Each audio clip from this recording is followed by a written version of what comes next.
வணக்கம் நண்பர்களே. இன்னைக்கு நம்ம இந்த பகுதியில் என்ன பார்க்க போறோம்னா, மடகாஸ்கர் பிரசிடென்ட் ஆண்ட்ரே வச்ச ஒரு கிரிட்டிசிசம் பற்றி தான் இன்னைக்கு இந்த பகுதியில் பார்க்க போறோம். மடகாஸ்கர் பிரசிடென்ட் ஆண்ட்ரே என்ன சொல்லியிருக்காருன்னா தங்களோட ஊரில் ஒரு ஹெர்பல் டானிக்கை கண்டுபிடிச்சிருக்கோம். இந்த ஹெர்பல் டானிக்கை COVID-19 ட்ரீட்மெண்ட்டுக்கு நம்ம யூஸ் பண்ணிக்கலாம் அப்படின்னு அவர் சொல்லியிருக்காரு.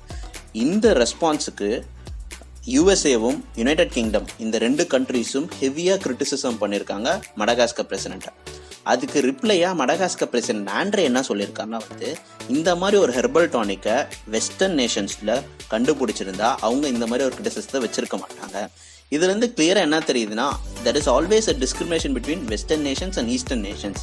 ஏன் இந்த டிஸ்கிரிமினேஷன்லாம் இருக்குது? இது எங்கே ஆரம்பிச்சது அப்படின்னு பார்த்தீங்கன்னா, திட்டத்திட்ட இதோட துவக்க புள்ளி எங்கே இருக்குன்னா 15ஆம் நூற்றாண்டோட துவக்கத்தில் தான் இதோட இந்த டிஸ்கிரிமினேஷன் ஆரம்பிக்குது. 15th செஞ்சுரியோட பிகினிங்கில் திட்டத்தட்ட 1510 ஸ்பெயின் அண்ட் போர்ச்சுகல் இந்த 2 யூரோப்பியன் கண்ட்ரிஸ் ஃபர்ஸ்ட் ஆப்பிரிக்கன் கான்டினென்ட்ல ஃபர்ஸ்ட் அவங்க என்டர் ஆகுறாங்க. எதுக்கு என்டர் ஆகுறாங்கன்னா, அங்க இருக்கக்கூடிய கோல்டு அண்ட் ஐவரி இந்த 2 பொருட்கள் அவங்களை ஈர்க்குது. இதை தங்களோட கண்ட்ரிக்கு எடுத்துட்டு போகணும், இதை ட்ரேட் பொருளாக யூஸ் பண்ணும் அப்படின்னு சொல்லி தான் Spain and Portugal first African கான்டினென்ட்குள்ள வராங்க. அப்படி இவங்க வந்த பிறகு அதுக்கப்புறமேட்டு 15ஆம் நூற்றாண்டு எண்டிலும் 16ஆம் நூற்றாண்டு துவக்கத்திலையும் கொஞ்சம் கொஞ்சமா அதர் யூரோப்பியன் கண்ட்ரிஸ் வர ஆரம்பிக்கிறாங்க. யாருன்னு பார்த்தீங்கன்னா touch merchants, French merchants, British merchants இவங்க எல்லாமே கொஞ்சம் கொஞ்சமாக உள்ளார வர ஆரம்பிக்கிறாங்க. இவங்க ஆரம்பிக்கும் போது திட்டத்தட்ட ஆல்மோஸ்ட் 1650 ஆல்மோஸ்ட் எல்லா யூரோப்பியன் கண்ட்ரிஸுமே ஆப்பிரிக்கன் கான்டினென்ட்குள்ளார போக ஆரம்பிச்சிட்டாங்க. என்ன காரணம்னு பார்த்தீங்கன்னா, மேஜர் ரீசன்ஸ் இந்த கோல்டு அண்ட் ஐவரி இது மட்டும்தான்.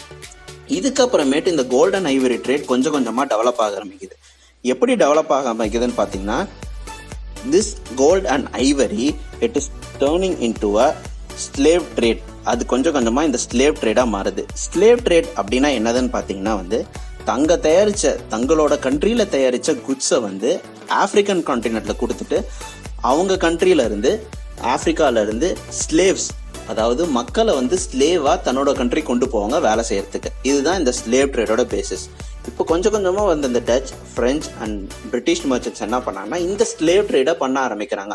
எப்பன்னா 1650 அப்புறமேட்டு இந்த ஸ்லேவ் ட்ரேட் ரொம்பவே அதிகமாகுது. இது ஒரு ட்ரையாங்குலர் ட்ரேடா ஆக ஆரம்பிக்குது. ட்ரையாங்குலர் ட்ரேட்னா எப்படின்னு பாத்தீங்கன்னா, யூரோப்ல தங்களோட கண்ட்ரில மேனுஃபேக்சர் ஆன குட்ஸை அப்படியே எடுத்துக்கிட்டு ஆப்பிரிக்கன் கான்டினென்ட்டுக்கு வருவாங்க. ஆப்பிரிக்கன் கான்டினென்ட்ல அந்த குட்ஸ் எல்லாத்தையுமே சோல்வ் பண்ணிட்டு நீக்ரோஸை ஸ்லேவ்ஸா எடுத்துக்கிட்டு ஷிப்ல ஏத்திப்பாங்க. இந்த நீக்ரோஸை ஸ்லேவ்ஸா ஷிப்ல ஏத்தினவங்க அப்படியே அட்லாண்டிக் ஓஷனை கடந்து அமெரிக்காவுக்கு போவாங்க. அவங்க அங்க என்ன பண்ணுவாங்கன்னா, யூரோப்பியன் கண்ட்ரி சேர்ந்தவங்க இந்த நீக்ரோஸான ஸ்லேவ்ஸை அமெரிக்கால வித்துட்டு அமெரிக்கால இருந்து குட்ஸையும் பிளான்டேஷன் குட்ஸையும் எடுத்துக்கிட்டு யூரோப் கண்ட்ரிக்கு போவாங்க. இது மாதிரி தான் யூரோப்ல இருந்து ஆப்பிரிக்காலையும் ஆப்பிரிக்கால இருந்து அமெரிக்கா இந்த மாதிரி ஒரு ட்ரையாங்குலர் ட்ரேடா ஆரம்பிக்குது.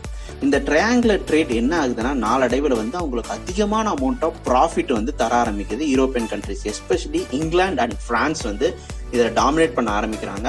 அவங்களுக்கு எக்கச்சக்கமான ப்ராஃபிட் கிடைக்குது. இந்த ப்ராஃபிட் என்ன பண்றாங்கன்னா, ஒரு இன்வெஸ்ட்மெண்ட் கேபிட்டலா யூஸ் பண்றாங்க. எதுக்கு யூஸ் பண்றாங்கன்னா, இண்டஸ்ட்ரியல் ரெவல்யூஷனுக்கு ஒரு இன்வெஸ்ட்மெண்ட் கேபிட்டலா அவங்க இது யூஸ் பண்றாங்க.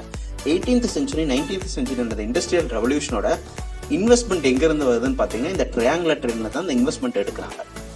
இதுக்கப்புறமேட்டு ஒன்ஸ் அவங்க இந்தியாவை கண்டுபிடிச்சக்கு அப்புறமேட்டு எப்படி ஆப்பிரிக்கால இருந்து இந்த இன்வெஸ்ட்மெண்ட்டை தன்னோட இண்டஸ்ட்ரியல் ரெவல்யூஷன் எடுத்தாங்களோ அதே மாதிரி அவங்க இந்தியாவை அடிமைப்படுத்தின பிறகு இந்தியாவில இருந்து goods and capital and profits அதிக அளவில் எடுத்துட்டு போய் இங்கிலாந்துல அதே இண்டஸ்ட்ரியல் ரெவல்யூஷன் ஃபர்தரா எக்ஸ்பேண்ட் பண்றதுக்கு இங்கிலாந்து கண்ட்ரி யூஸ் பண்ணிட்டாங்க. ஃபர்ஸ்ட் ஆப்பிரிக்கால இருந்து அதுக்கப்புறமே இந்தியா கண்டுபிடிச்சு இந்தியாவில இருந்தும் ப்ராஃபிட் எடுத்துட்டு அவங்க இண்டஸ்ட்ரியல் ரெவல்யூஷன் எக்ஸ்பான்ஷன் பண்றதுக்கு இங்கிலாந்து அண்ட் பிரான்ஸ் இதை ரொம்பவே யூஸ் பண்ணிக்கிட்டாங்க. ஸோ இப்படி தான் இந்த டிஸ்கிரிமினேஷன் வெஸ்ட்டுக்கும் ஈஸ்ட் நேஷன்ஸ்க்கும் கிட்டத்தட்ட 15th செஞ்சுரியில இருந்தே இருந்துட்டு வருதுன்னு சொல்லலாம். இப்போ மடகாஸ்கர் பிரசிடென்ட் ஆண்ட்ரே சொன்ன அந்த கிரிட்டிசிசமும் இந்த டிஸ்கிரிமினேஷன் பேஸ் பண்ணி தான் இருக்குன்னு நம்ம தெளிவாகவே தெரிஞ்சுக்கலாம். அது மட்டும் இல்லாமல் த ஒன் ஃபேமஸ் புக்கான Roots the saga of an American family அப்படின்னு அலெக்ஸ் ஹாலி அவர் எழுதியிருப்பாரு. அந்த புக்லையும் இந்த ஸ்லேவ் ட்ரேடை பற்றி ரொம்ப அழகாகவும் மிக தெளிவாக அந்த சினாரியோல என்னென்னலாம் நடந்திருக்குன்னு ரொம்ப டீட்டெயில்டு இன்ட்ரூஷனோட அவர் அழகா சொல்லியிருப்பாரு. அந்த புக்ஸை இன்னும் ஃபர்தர் ரெஃபரன்ஸ்க்கு நீங்க யூஸ் பண்ணிக்கலாம். தேங்க்யூ.